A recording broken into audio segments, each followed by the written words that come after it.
ওং স্থাপকায়শ্চ ধর্মস্য সর্বধর্মস্বরূপিণে অবতার বরিষ্ঠায় রামকৃষ্ণায় তে নমঃ। ঠাকুর, মা ও স্বামীজির চরণে শতকোটি প্রণাম। কীর্তন শেষ হইল। কীর্তনান্তে ঠাকুর ভক্ত সঙ্গে একটু উপবেশন করিয়াছেন। এমন সময় নিরঞ্জন আসিয়া ভূমিষ্ঠ হইয়া প্রণাম করিলেন। ঠাকুর তাহাকে দেখিয়াই দাঁড়াইয়া উঠিলেন এবং আনন্দে বিস্ফারিত লোচনে সস্মিত মুখে বলিয়া উঠিলেন, তুই এসেছিস? এবং মাস্টারকে দেখে বললেন, দেখো, এই ছোকরাটি বড় সরল। সরলতা পূর্বজন্মে অনেক তপস্যা না করলে হয় না। সরলতা সহজে আসে না। কপটতা, পাটোয়ারি এসব থাকতে ঈশ্বরকে পাওয়া যায় না। ঈশ্বরকে পেতে গেলে সরল হতে হয়। সরলতাই ঈশ্বর লাভের উপায়। দেখছ না, ভগবান যেখানে অবতার হয়েছেন সেইখানেই সরলতা। আর রামচন্দ্রের বাবা দশরথ, তিনি কত সরল। আবার নন্দ, শ্রীকৃষ্ণের বাবা, তিনি কত সরল। লোকে তো বলে, আহা কি স্বভাব, ঠিক যেন নন্দ ঘোষ।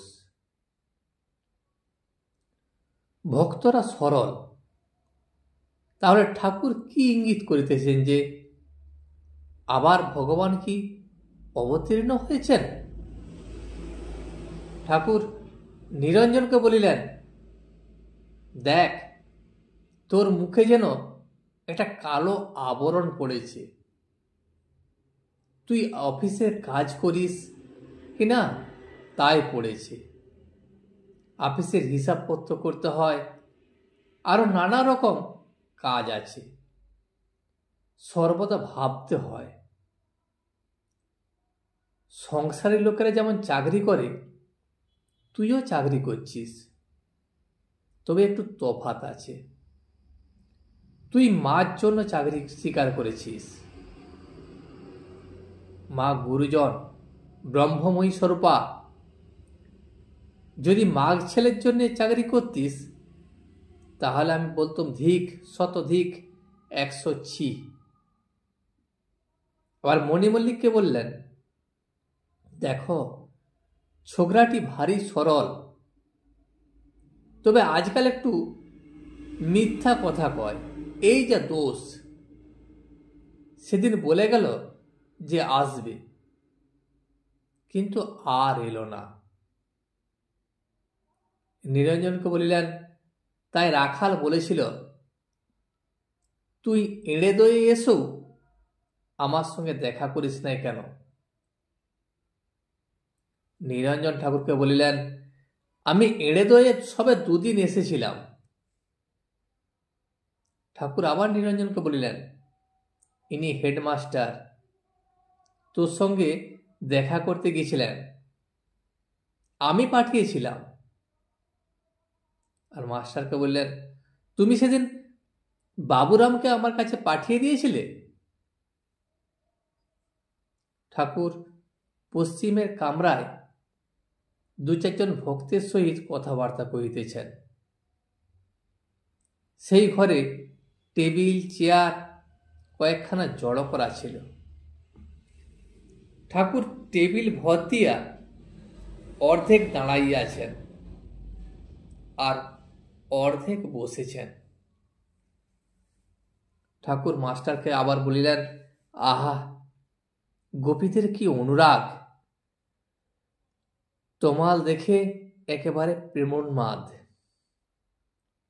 শ্রীমতীর এরূপ বিরহানল যে চক্ষের জল সে আগুনের ঝাঁঝে শুকিয়ে যেত, জল হতে হতে বাষ্প হয়ে উড়ে যেত। কখনো কখনো তার ভাব কেউ টের পেত, আবার কখনো কখনো টের পেত না। সাহেব দিঘিতে হাতি নামলে কেউ টের পায় না। মাস্টার বলেন, আগে হ্যাঁ, গৌরাঙ্গেরও ওই রকম হয়েছিল। গৌরাঙ্গ মহাপ্রভু বন দেখে বৃন্দাবন ভেবেছিলেন, আবার সমুদ্রকে দেখে তিনি ভেবেছিলেন যমুনা। ঠাকুর শ্রীরামকৃষ্ণ বললেন, আহা, সেই প্রেমের যদি এক বিন্দু কারু হয়, কি অনুরাগ, কি ভালোবাসা! শুধু 16 আনা অনুরাগ নয়, 5 শিকা 5 আনা। এরই নাম প্রেমোন্মাদ। কথাটা এই, তাকে ভালোবাসতে হবে, তার জন্য ব্যাকুল হতে হবে। তুমি যে পথেই থাকো, সাকারেই বিশ্বাস করো বা নিরাকারেই বিশ্বাস করো, ভগবান মানুষ হয়ে অবতার হন, একথা বিশ্বাস করো আর না করো, তাতে অনুরাগ থাকলেই হলো। তখন তিনি যে কেমন তিনি নিজেই জানিয়ে দেবেন। যদি পাগল হতেই হয়, তাহলে সংসারের জিনিস লয়ে কেন পাগল হবে?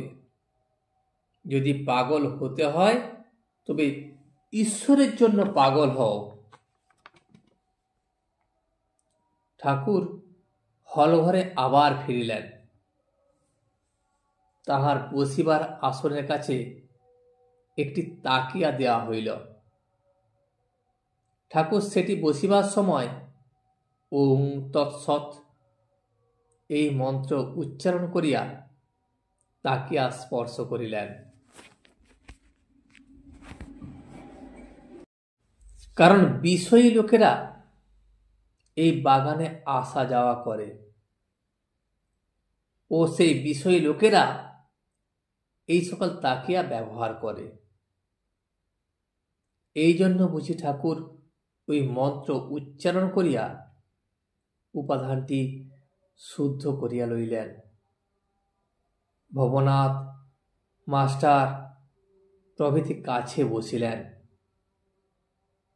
তখন বেলা অনেক হইয়াছে, এখনো খাওয়া দাওয়ার আয়োজন হয় নাই। ঠাকুরের বালক স্বভাব, বালকের মতো তিনি বলে উঠলেন, কই গো, এখনো দেয় না যে? আচ্ছা, নরেন্দ্র কোথায়? তখন একজন ভক্ত হাসিয়া ঠাকুরকে বলিলেন, মহাশয়, এখানে রামবাবু অধ্যক্ষ, তিনিই সব দেখছেন, তারই দায়িত্ব আছে সব কিছু দেখাশোনার। ঠাকুর তখন হাসিতে লাগিলেন এবং হাসিতে হাসিতে বলিলেন, রাম অধ্যক্ষ? তবেই হয়েছে। আরেকজন ভক্ত তখন বললেন, আজ্ঞা, রামবাবু যেখানে অধ্যক্ষ সেখানে এই রকমই হয়ে থাকে এবং দেরি সেখানে হবেই। ঠাকুর ভক্তদেরকে বললেন, সুরেন্দ্র কোথায়? আহা, সুরেন্দ্রের বেশ স্বভাবটি হয়েছে, বড় স্পষ্ট বক্তা, কারুকে ভয় করে কথা কয় না, আর দেখো খুব মুক্ত হস্ত, কেউ তার কাছে সাহায্যের জন্য গেলে শুধু হাতে ফেরে না। আর মাস্টারকে বলিলেন, তুমি ভগবান দাসের কাছে গিয়েছিলে, কিরকম দেখলে? ভগবান দাস কেমন আছে? মাস্টার বলিলেন, আজ্ঞা, কালনায় গিয়েছিলাম। ভগবান দাস খুব বুড়ো হয়েছেন। রাত্রে দেখা হয়েছিল,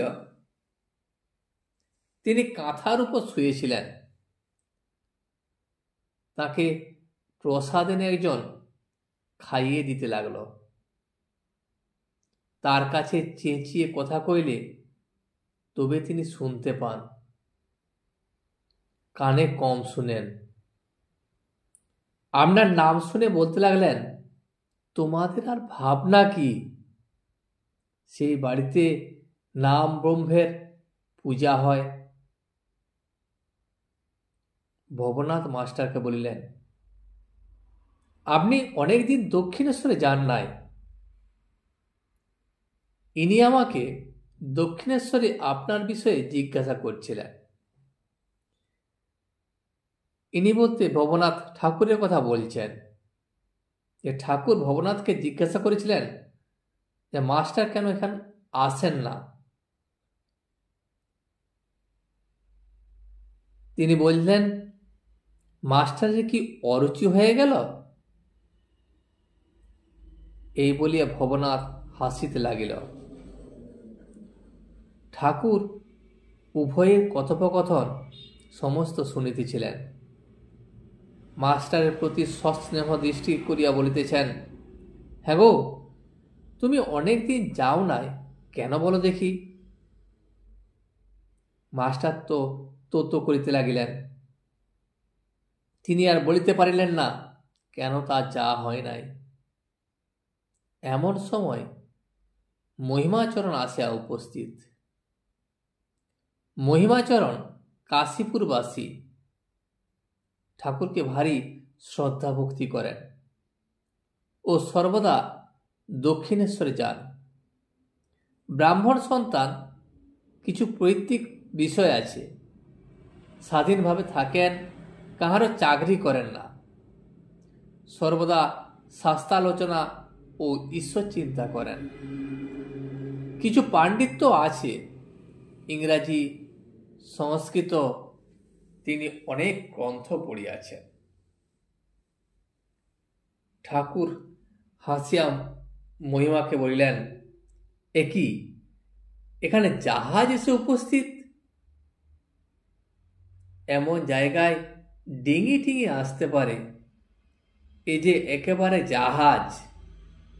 ভক্তরা সকলে হাসিতে লাগিলেন। তবে একটা কথা আছে, এটা আষাঢ় মাস। মহিমাচরণের সঙ্গে ঠাকুরের অনেক কথাবার্তা হইতেছে। ঠাকুর মহিমাকে বলিলেন, আচ্ছা, লোককে খাওয়ানো একরকম তারই সেবা করা, কি বলো?